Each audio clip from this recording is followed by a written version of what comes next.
Hello বন্ধুরা, career space YouTube চ্যানেলে আপনাদের সকলকে স্বাগত জানাই। আশা করি আপনারা সবাই ভালো আছেন। আজকে এই মুহূর্তে শিক্ষক নিয়োগ সংক্রান্ত যে সবচেয়ে গুরুত্বপূর্ণ আপডেট উঠে এসেছে, বিস্তারিত সেই সম্পর্কে আলোচনা করব। তাই ভিডিওটি অবশ্যই শেষ পর্যন্ত দেখবেন নিয়োগ সংক্রান্ত অনেক নতুন নতুন আপডেট পাওয়ার জন্য। যারা চ্যানেলে নতুন তারা চ্যানেলটিকে সাবস্ক্রাইব করে পাশে থাকা বেল বাটনে প্রেস করে অল নোটিফিকেশানটিকে অন করে রাখবেন, কারণ এমন ধরনের লেটেস্ট আপডেট নিয়ে এই চ্যানেলে সবসময় ভিডিও আপলোড করা হয়ে থাকে। আশাকর্মী ও আইসিডিএস কর্মীদের বেতন বৃদ্ধির ঘোষণা করলেন মুখ্যমন্ত্রী মমতা বন্দ্যোপাধ্যায়।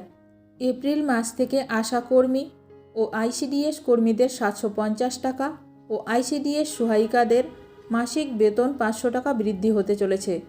এর আগে ফেসবুকে মুখ্যমন্ত্রী ঘোষণা করেন আশাকর্মী এবং আইসিডিএস কর্মীদের 750 টাকা করে বেতন বৃদ্ধি করা হবে। সেই ঘোষণা অনুযায়ী বেতন বৃদ্ধি করা হলো। এদিন সকাল 10টায় ফেসবুকে মুখ্যমন্ত্রী মমতা বন্দ্যোপাধ্যায় ঘোষণা করেন আশাকর্মী এবং আইসিডিএস কর্মীদের 750 টাকা করে বেতন বৃদ্ধি করা হবে। এছাড়া আইসিডিএস সহকারীদের বেতন 500 টাকা করে বৃদ্ধি করা হলো। বুধবার মুখ্যমন্ত্রী মমতা বন্দ্যোপাধ্যায় ফেসবুকে ঘোষণা করেন, আমি আনন্দের সঙ্গে ঘোষণা করছি, আশা মেয়েরা আমাদের অনেক কাজ করে, আমাদের গর্ব। এপ্রিল মাস থেকে তাদের বেতন 750 টাকা বাড়ানো হলো। অঙ্গনওয়াড়ি কর্মীরা 8,250 টাকা মতো পান।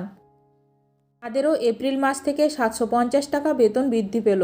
আইসিডিএস হেল্পারদের বেতনও 1 এপ্রিল থেকে 500 টাকা করে বাড়ানো হলো। মুখ্যমন্ত্রীর এই ঘোষণার প্রেক্ষিতে পশ্চিমবঙ্গ আশাকর্মী ইউনিয়নের রাজ্য সম্পাদিকা ইসমতারা খাতুন বলেন, এই বেতন বৃদ্ধি খুবই সামান্য। আমরা গত 7 বছর ধরে আন্দোলন করছি, এই বৃদ্ধি খুবই সামান্য।